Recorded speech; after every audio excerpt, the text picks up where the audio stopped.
Bom, boa noite a todos, sejam todos bem-vindos. Vamos iniciar aqui o nosso estudo. Eu vou, vamos fazer uma prece e eu vou fazer uma prece para a Júlia dos Anjos Teles, a mãe da Carol, que está indo para o hospital agora. Ela já tem uma certa idade, está com um pouco de demência. Então vamos agradecer a Deus, a Jesus, ao Frei Fabiano, aos irmãos que nos cercam e vamos orar pela Júlia dos Anjos Teles. Que o Dr. Bezerra de Menezes e a sua equipe possam auxiliá-la, dar a ela o que ela necessita. Pai nosso que estais nos céus, santificado seja o vosso nome. Venha a nós o teu reino, seja feita a tua vontade, assim na terra como no céu. O pão nosso de cada dia nos dai hoje. Perdoa as nossas dívidas, assim como perdoamos aos nossos devedores. Não nos deixes cair em tentação, livra-nos de todo mal, que assim seja. Bom, vamos abrir aqui o Evangelho segundo o Espiritismo. O Homem no Mundo, capítulo 17, Sede Perfeitos.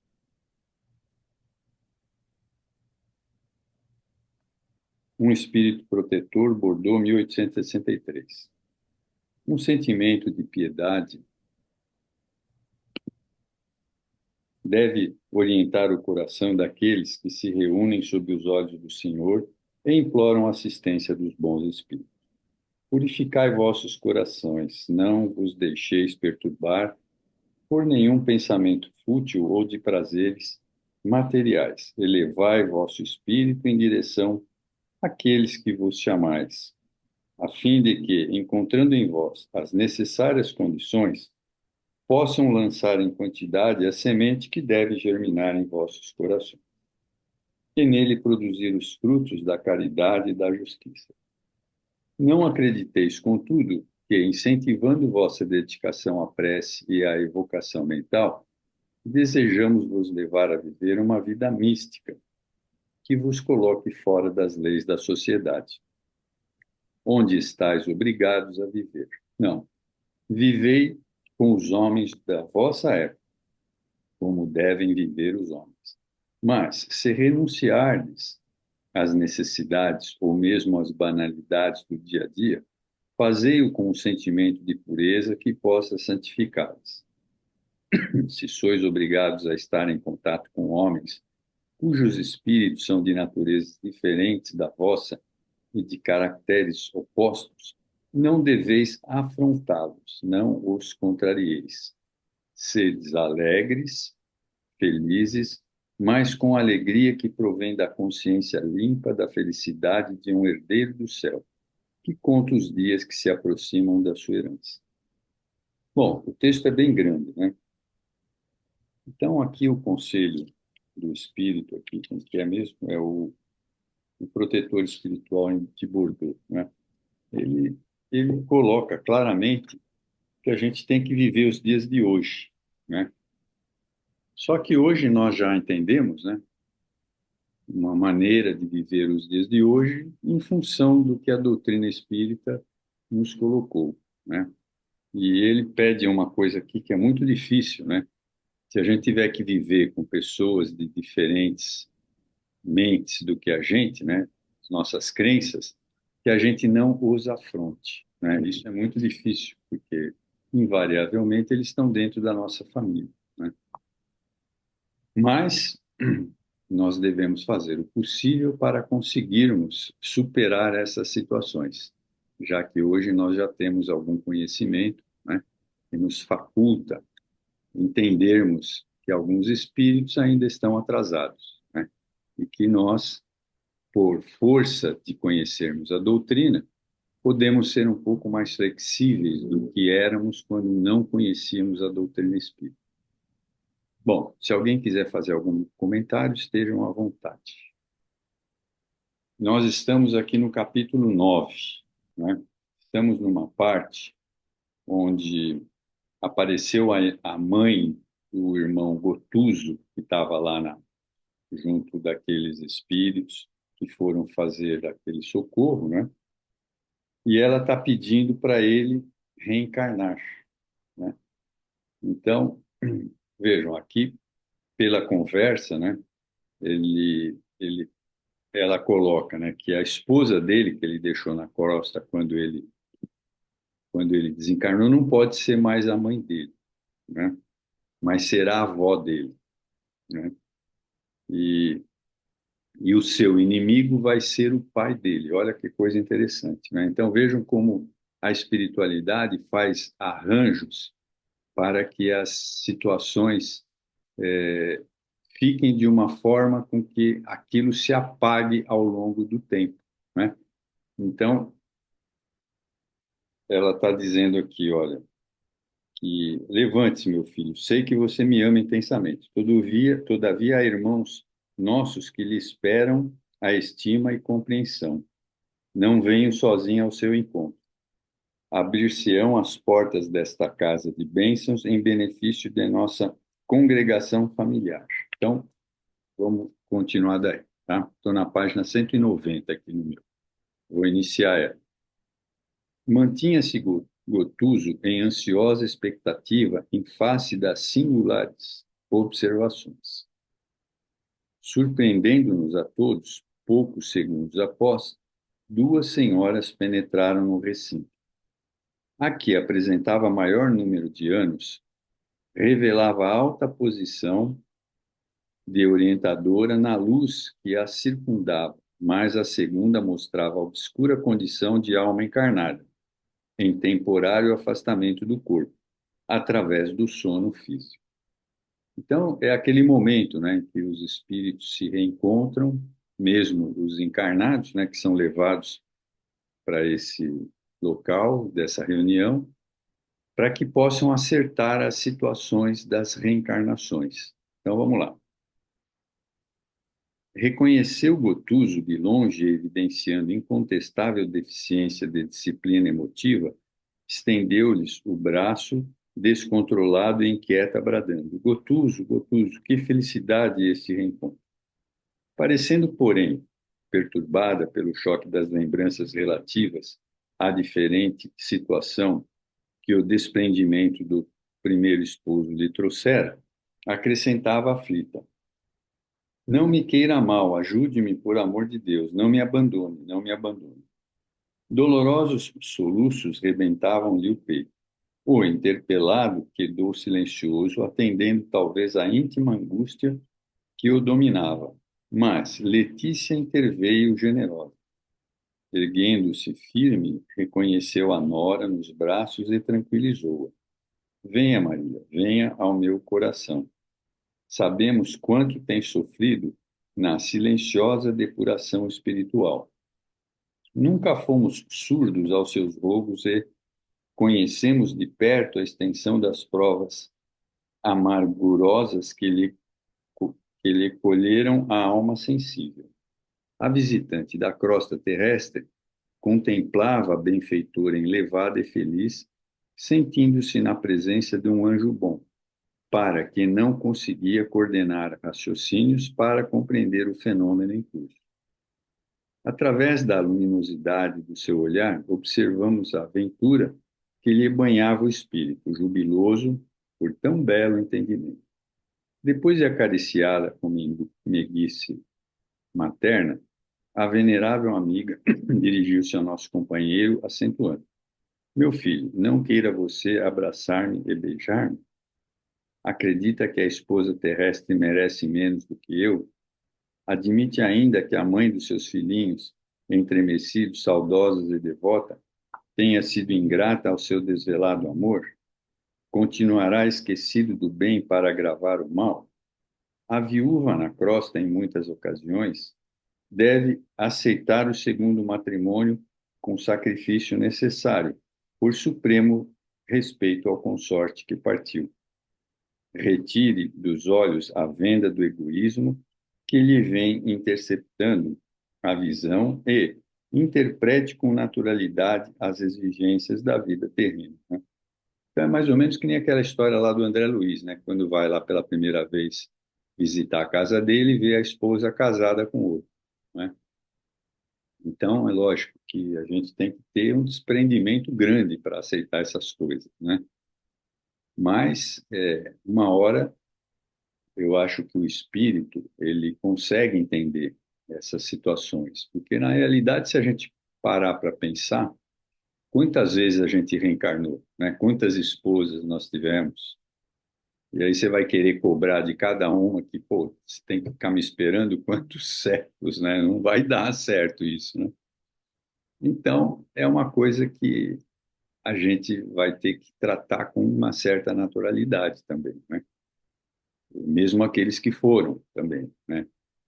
E aqueles que foram, quando chegar lá, vai ver que tem um monte de ex-esposa lá na fila também, requerendo assistência. Fala, oh, escuta, eu estou te esperando aqui também, né?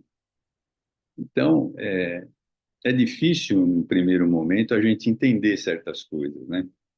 Porque a gente ainda está muito arraigado àquela situação, você é meu, você é minha, né? A gente ainda tem aquele sentimento de posse muito, muito firme na gente, né? Então, a gente vem de séculos e séculos assim, né? Não é de uma hora para outra que a gente consegue resolver essas situações. Mas a gente que está estudando a doutrina tem que se preparar para esse tipo de situação. Alguém quer acrescentar alguma coisa? Vitor, quer falar alguma coisa sobre isso?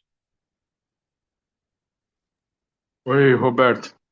Eu acho que nessa questão que você falou, o entendimento nosso se dá de uma outra forma, né? Então nós ampliamos essas possibilidades, né? Temos uma maior compreensão, né? Inclusive até uma coisa que foi falada hoje na sessão é que às vezes a gente coisas que a gente acha que está fazendo certo, enfim, muitas vezes pode não estar. Então assim a gente ainda tem que evoluir Aprender, muito né? nessa questão do entendimento, né? Tem que E aí aprender. quando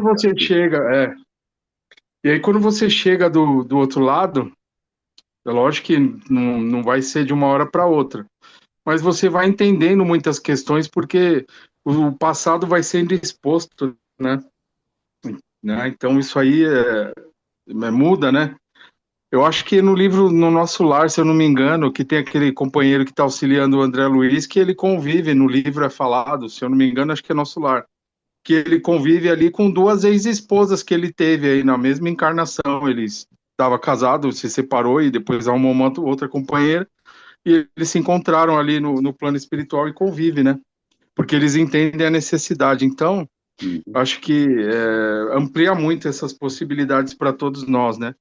Até das coisas que hoje a gente não entende na nossa caminhada mesmo, né? Na nossa vida atual, na nossa presente encarnação, porque temos a bênção do esquecimento para que a gente possa recomeçar e buscar novos capítulos aí da nossa história.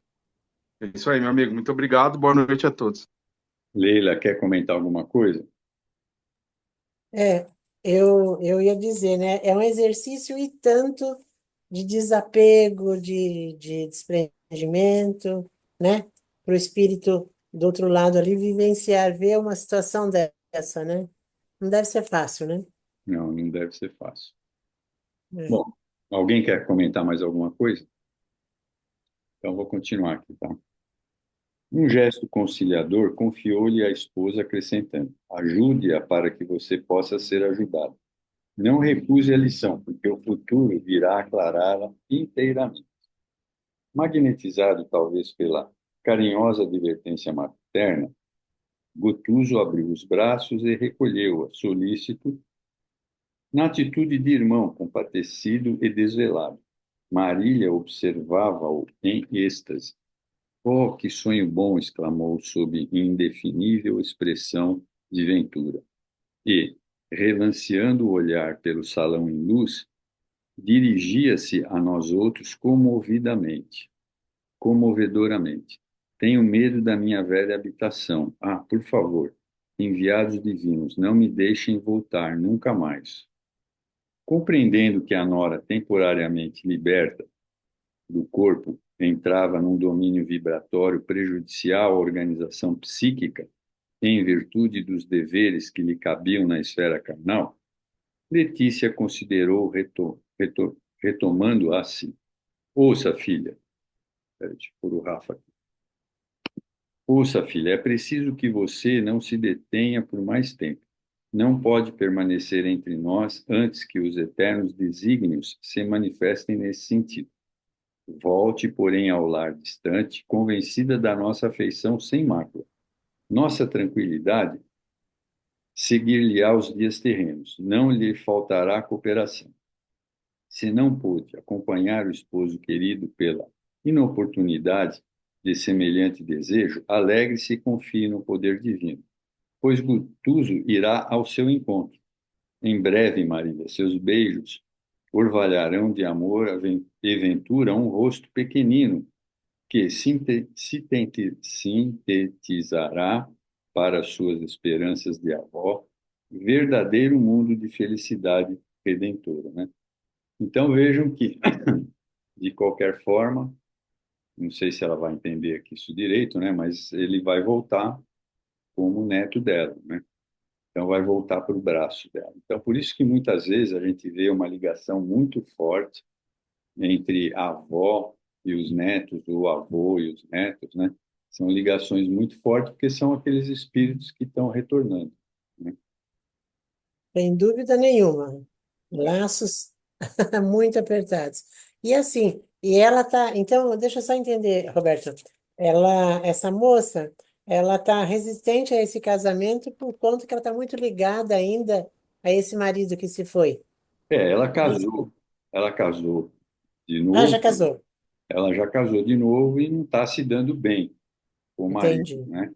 Então, por isso Sim. que quando ela viu o Botuso, ela, pô, daqui eu não quero sair mais, quero ficar aqui. É, ela foi levada, ela acho que até para um tratamento. Isso. E aí, provavelmente, tem alguma desavença, o Botuso e o atual marido dela, Ah, entendi. entendeu? Entendi. Provavelmente deve ser isso, né? Por isso que ele também está meio assim, né? Pegou ele meio de Não, sopetão. não necessariamente não é a aceitação dele pelo outro. É por alguma outra situação. É, alguma situação ocorreu aí, né? Vamos ver Tá? se fala. Vamos lá. Emocionada pela alegria, interrogou a pobre alma. Gotuso, perdoou-me? Ele nunca sofreu ofensa alguma do seu coração dedicado, adiantou-se Letícia bondosa. Letícia é a, é a mãe do Gotuso que está desencarnada, né? E lembrar-se-á sempre com desvelo e ternura da companheira fiel que lhe amparou os filhinhos amados e lhe honrou o nome entre renúncias e sacrifícios ignorados. Oh, que felicidade! Repetia a interlocutora, afogada em pranto de júbilo e reconhecimento. Afogando a fronte do filho, que também chorava sob forte emoção, Letícia rogava-lhe: Diga-lhe, meu filho, quanto a amamos. Tranquilize-lhe a alma sensível e afetuosa, tal como uma criança vencida, nosso irmão assegurou. Marília, nunca resgatarei minha dívida para com o seu devotamento. Regresse confiante enquanto preparo minha própria volta. Brevemente, com o auxílio de Deus e de nossa abençoada mãe, estaremos de novo reunidos na terra. Peça energias para mim em suas orações de serva incompreendida.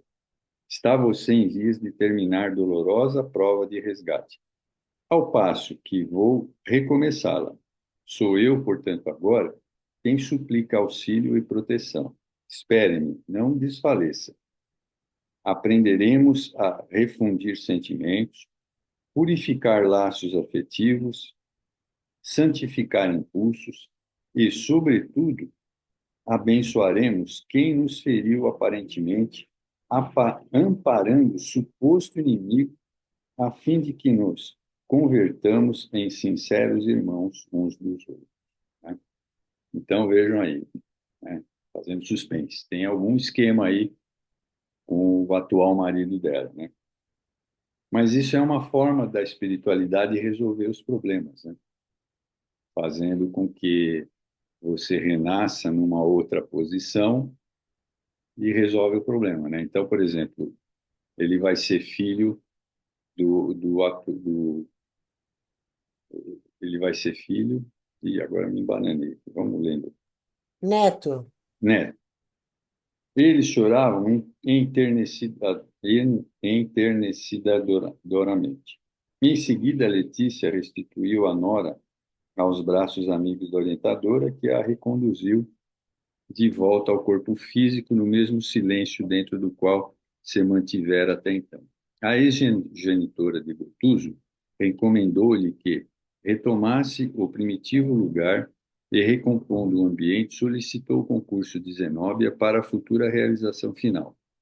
A diretora da casa, rememorando talvez o esforço que levara a efeito naquela mesma noite, em benefício de um coração que lhe era particularmente amado, acusava funda emoção. Gotuso conta nessa instituição com amigos que lhe são infinitamente reconhecidos, falou Zenón, sensibilizada. É companheiro a quem devemos muito. Realizaremos de bom grado tudo quanto esteja ao nosso alcance para que a experiência nova lhe seja portadora de luzes e bens. A felicidade dele, em outro setor, minha irmã, será igualmente a felicidade desta casa. Segui-lo-emos na recapitulação terrestre, ansiosos e vigilantes, não por obséquio, mas em obediência aos preitos de gratidão de que somos devedores, pelos vários anos em que cooperamos conosco devotado e assiduamente. Quer dizer, ele cooperou bastante lá no centro, né? Então por isso ele tem méritos, né? Letícia agradeceu e partiu, deixando-nos preciosos eflúvios de paz e encantamento. Outro iluminado mentor da organização socorrida, identificado por Luciana, então reintegrada na própria personalidade, ditou-nos por ela algumas palavras de estímulo elevadas e santas, endereçando-nos copiosa chuva de raios luminosos através da tela das bênçãos, recomendando a Zenóbia que encerrasse os serviços da prece na paz do Senhor. A diretora pronunciou enternecida oração de reconhecimento e de júbilo, encerrando a tarefa, abraçando-nos, esclarecidos e satisfeitos pelo êxito da obra. Vimos que a irmã Zenóbia encaminhou-se para Gotuso, enlaçando-o maternalmente. Ó, minha venerável irmã, disse ele enternecido, como é grande o prêmio da misericórdia divina. Não mereço tanto. Auxilia-me a agradecer a Deus. Regozijemo-nos, Gotuso, respondeu a interlocutora, e louvemos o Pai, que tanto nos engrandece o esforço obscuro e pequenino. O agraciado de hoje não foi apenas você, também eu aumentei de muito meus grandes débitos para com o Altíssimo.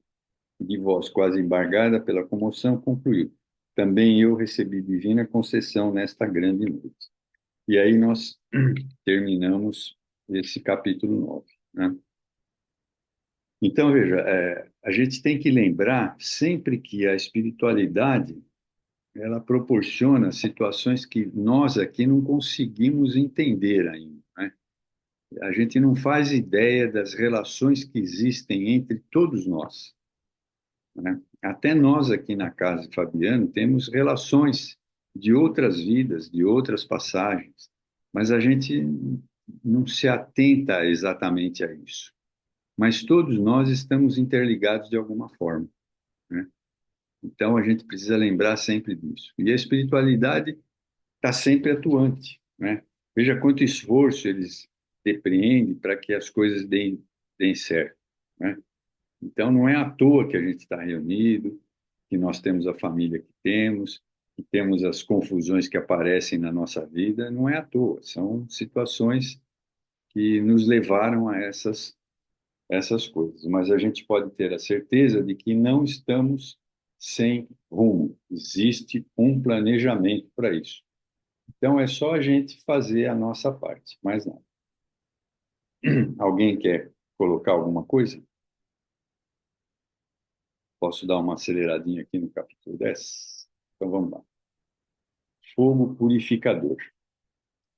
Na manhã imediata, a administração da casa promontória achava-se de posse do roteiro a seguir. Os cronômetros acusavam 6 horas, no entanto, as sombras densas e monótonas dominavam a região.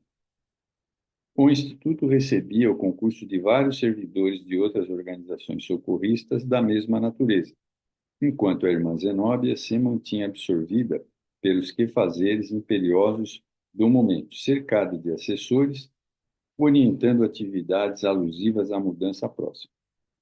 Ardendo de ansiedade por obter maiores esclarecimentos acerca dos trabalhos em execução, acompanhei o padre Hipólito, que me convidou a inspecionar os movimentos do átrio. Seguiu gostosamente. O serviço ativo exigia a atenção e esforço de grande número de colaboradores. Instado pelas minhas interrogações insistentes, o prezado companheiro informou: as instituições socorridas como esta podem alçar voos de grande alcance. E diante da minha funda admiração, continuou: permanecemos, porém, noutros domínios vibratórios e não podemos ter grande surpresa. As leis da matéria densa, nossas velhas conhecidas da crosta planetária, não são as que presidem aos fenômenos da matéria quintessenciada que nos serve de base às manifestações também transitórias.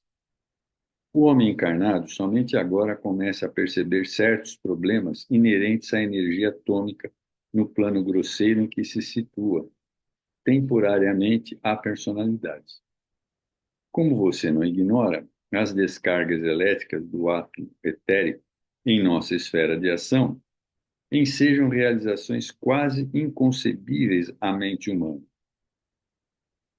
E vejam, isso é tão verdade que, à medida que o tempo vai passando, os próprios cientistas vão entendendo a matéria cada vez menor, né?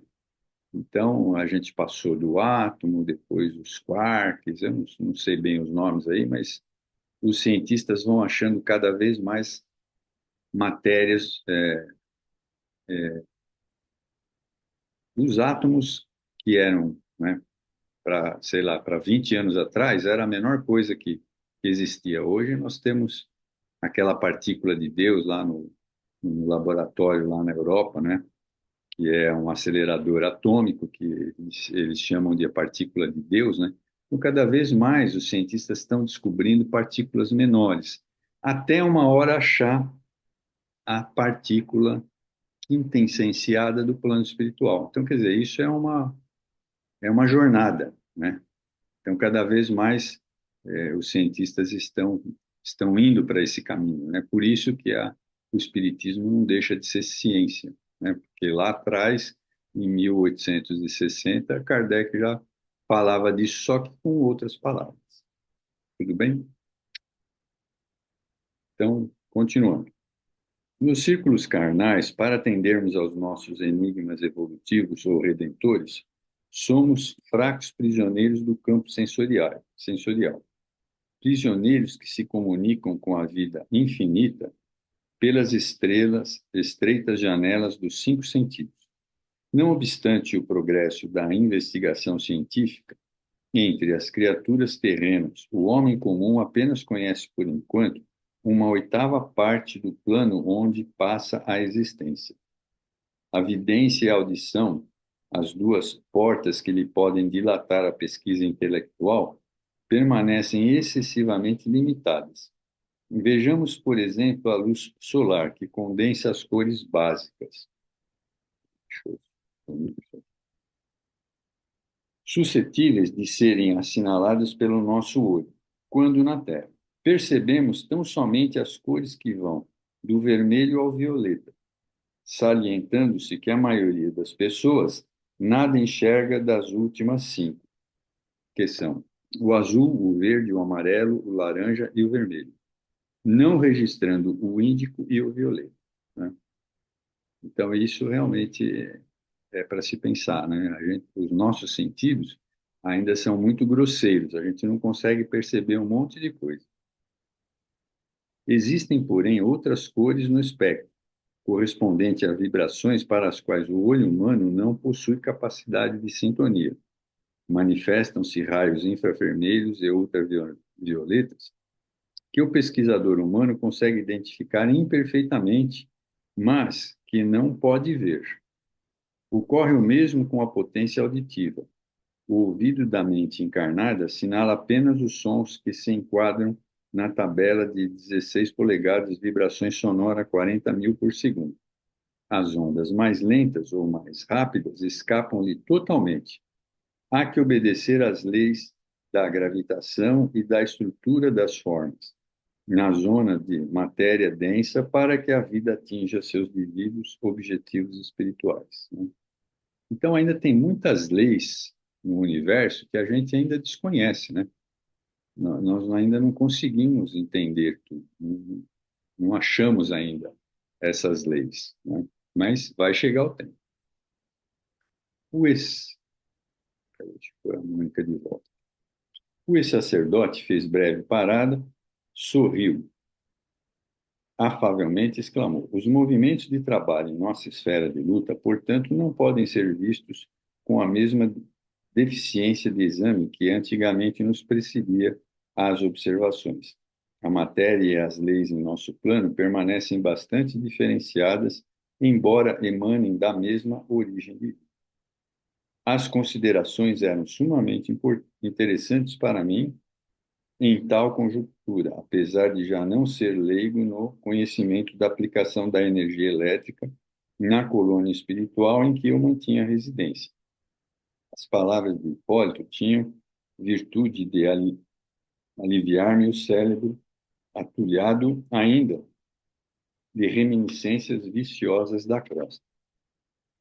O estimado amigo, não obstante reconhecer a leveza da substância elétrica em comparação com os fluidos grosseiros que constituem os corpos terrenos, chamou-me a atenção para o esforço hérculo dos trabalhadores que articulavam diversos serviços atenientes à próxima modificação. A tarefa exigia decisão e boa vontade, assombrando o ânimo mais forte. A utilização de recursos ali naquela casa de benemerência, insulada em tão escura paisagem, custava inauditos sacrifícios. A densidade da região influía inequivocamente nos serviços e os colaboradores despendiam atividades de gigantescas proporções, né? A gente tem que lembrar que eles estão numa colônia de socorro, né? É um hospital de socorro de primeiros socorros, por isso que é tudo denso, né? É uma casa transitória. Todo o pessoal disponível fora convocado ao trabalho dos motores e, quando me entregava a transportes admirativos diante da maquinaria complexa, indescritível na técnica humana, a irmã Zenóbia, através de Jerônimo, nos pediu colaboração nas defesas magnéticas, em vista da necessidade de empregar maior número de cooperadores na preparação ativa do voo. Não tínhamos tempo a perder. O próprio assistente que nos orientava, num belo exemplo de renúncia fraternal, tomou a dianteira, encaminhando-se para as faixas de defesa. Não eram essas altas e verticais como as muralhas de fortificações terrestres, mas horizontalmente estendidas, formadas de substância escura, e emitiam forças elétricas de expulsão num raio de 5 metros de largura aproximadamente, circulando toda a casa. Diversos focos de luz permaneciam acesos e, em rápidos minutos, determinando responsável pela tarefa, colocava-nos ao corrente do trabalho a executar. Velaríamos pelo funcionamento regular de certos aparelhos geradores de energia eletromagnética destinados à emissão constante de forças defensivas e vigiaríamos o setor que nos fora confiado de modo a sanar qualquer anormalidade, né? Então, veja que lá também tem as suas confusões, né? Então, tem que ter todo um esquema para não permitir que as entidades inferiores façam confusão, né? Finalizando as explicações, assegurou o colaborador: temos determinação para receber todos os sofredores que se apresentarem renovados, facultando-lhes ingresso no pátio interno. Nas últimas horas, a irmã Zenóbia e os demais administradores da instituição ordenaram acolhimento a todos os transviados que se aproximassem de nós com sinais legítimos de transformação moral para o bem. Certo, Jerônimo estaria informado quanto às providências necessárias. Entretanto, dentro da minha ignorância, não contive a interrogação. Como nos asseguraremos, porém, dessa renovação? O prestimoso assistente não permitiu que eu interpelasse ou me respondesse. Adiantou-se e ele mesmo informou. Os sofredores já modificados para o bem apresentarão círculos luminosos característicos em torno de si mesmos, logo que estejam onde estiverem. Concentre suas energias mentais no esforço pela própria retificação. Os outros, os impenitentes e mentirosos sistemáticos, ainda que providenciem comovedoras palavras, permanecerão confinados nas nuvens de treva que lhes cercam a mente endurecida no crime. Né? Então, eu vou parar por aqui, mesmo porque eu fiquei tão apavorado aí com a situação, que eu ainda não me refiz. Bom, aí a gente continua daqui, né? E a semana que vem, o meu querido amigo Vitor vai tocar o estudo. Nós vamos ter a oportunidade da Bia mandando um texto, né? Mas vamos refletir, né, sobre toda essa fantástica obra, né, que o André Luiz nos deixou, que nos mostra aí uma organização no plano espiritual da qual nós não estamos acostumados nem aqui na Terra, né? Porque aqui na Terra é uma bagunça, né? Então, imaginem viver num local onde está tudo delineado, está tudo definido, sem brigas, sem querer um aparecer mais do que o outro, né? Então, deve ser algo bastante interessante. Por isso que muita gente não quer voltar, né? Quer ficar lá. Bom, vou convidar todos que quiserem participar da segunda fase e vamos encerrar com a prece, agradecendo a Deus, a Jesus, ao Frei Fabiano e a todos aqueles que aqui estão do nosso lado. Pai nosso que estais nos céus, santificado seja o vosso nome. Venha a nós o teu reino, seja feita a tua vontade, assim na terra como no céu. O pão nosso de cada dia nos dai hoje. Perdoa as nossas dívidas, assim como perdoamos aos nossos devedores. Não nos deixes cair em tentação, livra-nos de todo mal, que assim seja. Graças a Deus, graças a Jesus. O Rafa chama a segunda, depois você me coloca, Rafa, a hora que eu terminar aqui. Chamo. Ok, então vamos para a próxima ação aí. Até já, pessoal.